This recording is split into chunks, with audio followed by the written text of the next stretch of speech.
नमस्कार, मैं रानी शर्मा आप सभी का विवेकानंद की कहानी रानी की ज़ुबानी में बहुत बहुत स्वागत अभिनंदन करती हूँ। आज तक हमने 8 एपिसोड बनाए जिसमें हमने उनके शुरुआत के जीवन के बारे में, नरेंद्र के शुरुआत के जीवन के बारे में बात करी और उन्होंने क्या-क्या अनुभव किया और जब वो परमहंस जी से मिले तो उनकी क्या अनुभूतियाँ थीं। और जब वो जो आखिरी एपिसोड में हमने जो ये बात करी कि जब जैसे ही परमहंस ने उन्हें स्पर्श किया तो उन्हें जो एक दिव्य अनुभूति हुई उसके बारे में हम इस एपिसोड में उसका वर्णन करेंगे। और जैसे ही वो अनुभूति हुई और वो एकदम से अचंभित रह गए कि उनको ये अलौकिक जो अनुभूति हुई है तो उनको लगा जैसे उनके प्राण निकल जाएंगे और वो जोर से चिल्ला उठे। नरेंद्र की को वो जो अलौकिक अनुभूति के कारण जो चिल्लाए थे तो रामकृष्ण हंस उस पर हंस के बोले कि ये तो एक बारी होना ही था और समय आने पर ये हो जाएगा, सचेत हो जाओ। नरेंद्र सचेत हो गए और अपलक उन्हें देखने लगे। ये कौन सा जादू या सामूहिक मंत्र था। वे आज अपनी इच्छा शक्ति पर जो बहुत विश्वास करते थे नरेंद्र, वो आज उनके एक स्पर्श से उनको सोचने के लिए विवश कर दिया था। वे दिव्य अनुभूति तन मन को झंकृत कर गई थी। उनको एक अद्भुत सी एक अनुभूति हुई थी जिसका वो कहते मैं वर्णन कर ही नहीं सकता कि मेरे को क्या हुआ था। अपने आप को वो हमेशा एक बहुत मजबूत इंसान मानते थे, लेकिन एक परमहंस के एक स्पर्श ने उनको बिल्कुल इस बारे में सोचने के लिए विवश कर दिया था। तो क्षण भर उस दिशा में रहने की इच्छा शक्ति दिखाई दी। उनको अच्छा तो लगा लेकिन वो बहुत भयभीत भी हो गए थे। परमहंस ने कहा कि अगर क्षण भर उस दिशा में रहने की इच्छा शक्ति दिखाई होती तो निश्चय ही कुछ अद्भुत घटित होता। जीवन का जो प्रचंड परिवर्तन जो था वो उसमें आता। तो उन्होंने सोचा कि ये एक चूक हो गई है जो उन्होंने एकदम से चिल्ला उठे और अपने आप भयभीत हो गए थे इस वजह से। तो विचारों की नई उनको अपने अंदर ये महसूस होने लगा कि उनका जो विचार है उनके अंदर जो उनकी नई श्रृंखला है, नवीन अनुभूतियां हैं, वो उनके अंदर घटित होने लगी थी। जब वो ये इस अनुभूति के बाद जब वो घर पहुंचे तो लेकिन वो इसी प्रतिक्रिया, अलौकिक अद्भुत प्रतिक्रिया के बारे में सोचते रहे और उन्हें क्योंकि उसमें उनको बहुत आनंद आया था तो वो इस प्रतिक्रिया को, इस अनुभूति को पुनः चाहते थे कि मैं इसको फिर से एक बारी देखूं। और अगले ही सप्ताह फिर वो दक्षिणेश्वर पहुंच गए और परमहंस उनको देखकर प्रसन्न हुए, लेकिन वो समझ भी गए कि ये क्यों आया है क्योंकि गुरु तो आखिर गुरु होता है, वो आपकी हर एक बात समझ सकता है। और नरेंद्र को मंदिर के समीप एक उद्यान में ले गए, कुछ इधर उधर की बातें करके उन्हें अपने पास बिठाया और ये बात परमहंस समझ गए थे कि आज ये अभय और इच्छा शक्ति से यहाँ आया है और उसकी इच्छा प्रबल है बहुत कि वो इस जो ये प्रबल इच्छा से जो वो उस अनुभूति को करना चाहता है। आज उसमें भय नहीं है। समय समीप आ गया था। परमहंस ने पुनः नरेंद्र को उस दिव्य स्पर्श का अनुभव कराया। पुनः वे सभी हुआ, नरेंद्र की चेतना ही लुप्त हो गई। वही अनुभूतियां फिर से हुई और वही उनको ऐसे लगा कि जैसे उनकी चेतना लुप्त हो गई है। उन्हें आकाश गंगा के अनंत अवतार में स्वयं को पाया और सप्त ऋषि मंडल की ध्वल घटा में जो प्रश्न था उसने ना जाने कितने रहस्य प्रकट किए और कितने नवीन उत्पन्न भी किए। क्योंकि एक जिज्ञासु जो इस ब्रह्मांड के बारे में जानना चाहता है, उसके जब वो उसने अपने आप को उस जगह पे पाया तो उसके अंदर जो प्रश्न उमड़ उमड़ के बाहर आए वो उस समय की बात वो कर रहे हैं। इस अलौकिक अनुभूति का वर्णन नरेंद्र ने अपने शिष्यों के साथ किया था और उन्होंने कहा था कि उस स्पर्श ने उन्हें शून्य कर दिया था। उन्हें कुछ और ज्ञात नहीं था, उन्हें सिर्फ उनका एक स्पर्श याद था। और उस अचेतन अवस्था में ना जाने क्या क्या प्रश्न पूछ रहा था, मैं कौन हूँ, क्योंकि उस अचेत अवस्था में वो अपने आप से या वो पूछ रहे थे ब्रह्मांड में कि मैं क्या हूँ, कौन हूँ, मेरा जन्म किस हेतु हुआ है, मैं धरती पर कब तक रहूँगा। कोई मेरे प्रश्नों के उत्तर भी दे रहा था। उन्हें ये अनुभूति भी हुई कि कोई मेरे प्रश्नों के उत्तर भी दे रहा है। गूढ़ उत्तर जो स्वयं को जान गया वो इस लोक में क्यों रहेगा। नरेंद्र कहते हैं कि जो इस का ज्ञान, ब्रह्मांड का ज्ञान जो पा लेता है वो इस धरती पर, इस मृत्यु लोक पर क्यों आकर रहेगा और क्यों रहेगा। और कह रहा था कि तुम सप्त ऋषि के एक मंडल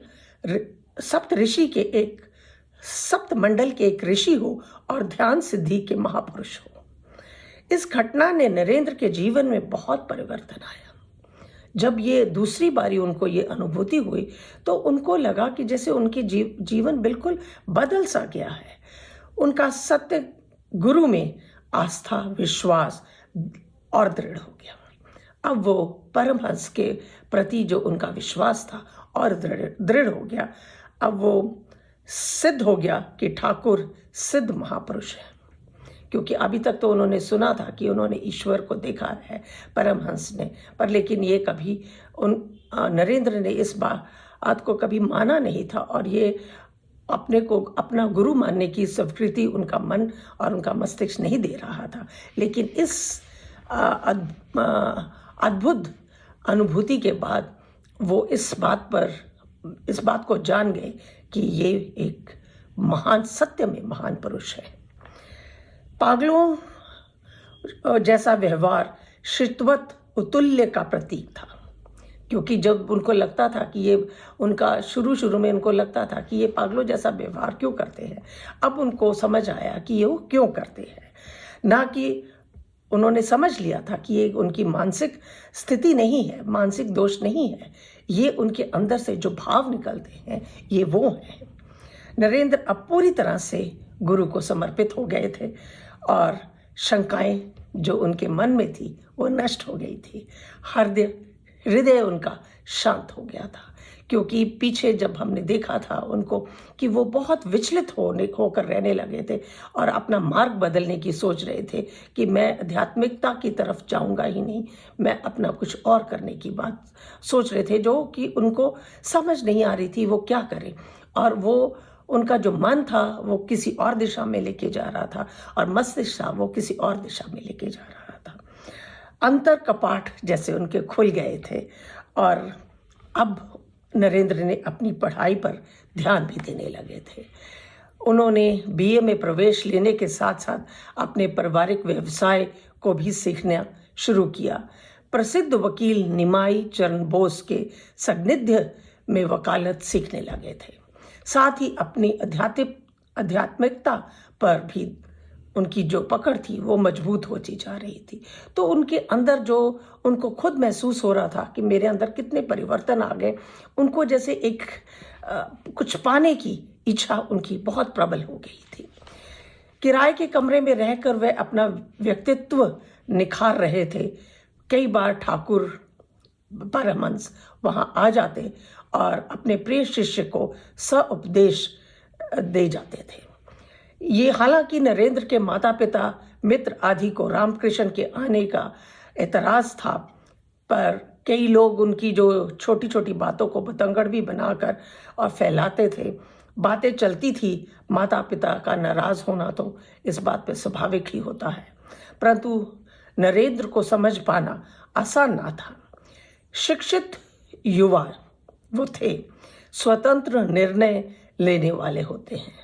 क्योंकि हम जानते हैं कि जो पढ़ा लिखा इंसान होता है, और नरेंद्र तो बचपन से ही इतने अपने आप पे अपने निर्णय खुद लेते थे, और वो अपना हस्तक्षेप और बंदिश में कभी भी वो रहना ना जानते थे, ना उन्होंने सीखा था, और ना ही उनकी कोई इच्छा होती थी। उनको पसंद ही नहीं था कि कोई उनकी जीवन में कोई हस्तक्षेप करे, कोई उनके ऊपर बंदिश लगाए।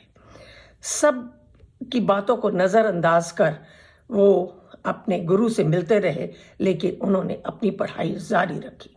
उन्होंने अपनी बीए की शिक्षा उत्तीर्ण की और बीएल में प्रवेश लिया। नरेंद्र ने इतनी छोटी उम्र में अपनी 20 वर्ष की उम्र में उन्होंने बीएल में प्रवेश ले लिया था। और आज मैं आपको उनकी जो उपलब्धियां थी इस छोटी 20 वर्ष की उम्र की, मैं वो आपके सामने आपको बताना चाहूँगी कि वो नरेंद्र बचपन से ही एक लिबरल आउटलुक के उनको अपने पिता से मिला था, और उन्हें अपना जो उनका जो ज्ञान था, उनका जो कंपैशन था, अपने पिता से मिला, और वो इसके ऊपर किसी के साथ कॉम्प्रोमाइज़ नहीं करते थे। भारतीय संगीत कला भी उन्हें अपने पिता से ही मिली थी, क्योंकि वो इतना सुंदर गाते थे, और जो संगीत की जानकारी थी ये सारी उनको अपने पिता से ही मिली थी। बचपन में उन्हें खेल कूद, पढ़ाई सब में बहुत शौक था, और पढ़ने का उन्हें बहुत ज़्यादा शौक था। वो जितनी किताबें हो सके उतनी पढ़ने में वो हमेशा राज़ी रहते थे कि मैं इसको किसी तरह से ये भी ज्ञान हासिल कर लूँ, ये भी ज्ञान हासिल कर लूँ। उनका अपने जो हमारे भारतीय विद्वान थे, भारतीय जो संत थे और जो बहुत महापुरुष थे, उनका तो उनके ऊपर असर था ही। उनके बारे में उन्होंने बहुत पढ़ा था। उन्होंने जो पश्चिमी सभ्यता, पश्चिमी जो जिनके बारे में हम बहुत कम लोग जानते थे उस वक्त पे, उनके बारे में भी उन्होंने बहुत चीज़ें पढ़ी। और एक इतनी छोटी उम्र में उन्होंने Darwin, Charles Darwin, Herbert Spencer जैसे लोगों के लिए की बातों से और उनकी किताबों से और उनके ज्ञान से बहुत प्रभावित हुए थे। और उस उम्र में उन्होंने हर्बर्ट स्पेंसर की किताब एजुकेशन को बंगाली में ट्रांसलेट किया था, इतनी छोटी उम्र में। जातिवादी का विरोध, मूर्ति पूजा को बंद करना, एक ईश्वर पर विश्वास करना, टॉलरेशन, यूनिवर्सल ब्रदरहुड, ये सब जो वैल्यू थी उन्हें राजा राम मोहन राय से अपने जीवन में ग्रहण करी थी। क्योंकि उनके जो जिस कॉलेज में वो पढ़ते थे वो कॉलेज राजा राम मोहन राय के द्वारा ही स्थापित किया गया था, और उनका प्रभाव, उनके राजा राम मोहन का प्रभाव नरेंद्र के ऊपर भी बहुत पड़ा था। नरेंद्र ने 3 माह में मास्टर मेसन की पोजीशन भी मिल गई थी, क्योंकि वो हर एक चीज़ की, जब भी किसी के अंदर चीज़ को जानने की कोशिश करते थे, उनकी जो जिज्ञासा होती थी, वो जब तक उसकी बिल्कुल गहराई में नहीं पहुंच जाते थे तब तक छोड़ते नहीं थे। इसी कारण उनको ये चीज़ें बहुत बचपन से ही और बहुत छुटपन से ही उनको ये सारी चीज़ें हासिल हुई, और वो एक मुकाम तक पहुंचे थे। और कितनी किताबें उन्होंने पढ़ी कोई हम नहीं जानते, कोई नहीं जानता, और कितनी किताबों का उन्होंने अनुवाद किया, और मात्र 20 साल की उम्र में। तो ये जो बातें हैं ये मैं आप लोगों के समक्ष इसलिए रख रही हूँ कि कितने मेधावी, कितने चंचल और कितने ही सुगुण इंसान थे, जिनका चारों तरफ ध्यान था, और ज्ञान ज्ञान ज्ञान ज्ञान पाने की उनकी जो लालसा थी वो कभी कम नहीं होती थी, जो कि एक बहुत कम लोगों में ये पाई जाती है, और जो जिसको वो मिल गया उसका तो जीवन सफल है ही। और जब 20 वर्ष की उम्र में उन्होंने बीएल में एडमिशन भी ले ली और अपने जो पारिवारिक व्यवसाय था उसकी तरफ बढ़ने की कोशिश करने लगे, तो कितने आजकल के हम जब लड़के देखते हैं तो कितने लड़के इन चीज़ों के ऊपर ध्यान देते हैं कि 20 वर्ष की आयु में उन्होंने इतनी उपलब्धियां ग्रहण करी, कैसे करी। तो नरेंद्र के जो विचार हैं वो आप लोगों के समक्ष रखती हूँ। हर व्यक्ति की अपनी कमज़ोरी और अपनी ताकत होती है। ऐसा कुछ नहीं है कि किसी में सिर्फ ताकत ही मिलेगी और किसी में कमज़ोरी मिलेगी। दोनों का मेल होता है, दोनों ही हमारे अंदर होती हैं। और लेकिन हम किस चीज़ को अपने ऊपर हावी करना चाहते हैं या किस चीज़ को होने देते हैं वो हमारे ऊपर निर्भर है। कमज़ोरियाँ हमारे में भी हैं, कमज़ोरियाँ किसी और में भी हैं। ताकत हमारे में भी है, ताकत किसी और में भी है। लेकिन अब हमको देखना है, और हमको ये बातें किससे मिलेंगी? ज्ञान से। कांटों पर चलने वाला व्यक्ति जल्दी मंजिल पर पहुंच जाता है। अपनी हालातों की वजह से अपने सपनों को ही नहीं बदलना चाहिए, बल्कि अपने सपनों के हिसाब से अपने हालात को बदलना चाहिए। अनुभव ही आपका सबसे बड़ा शिक्षक है।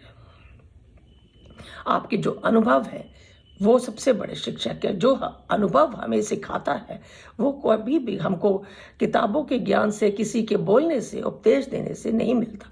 लेकिन अगर किस चीज़ का हम अनुभव कर लेते हैं तो वो हमको कभी ज़िंदगी में भूलता नहीं है।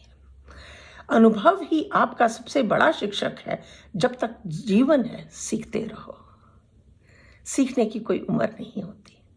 जिंदगी भर, जन्म से लेकर मरण तक इंसान सीखता है।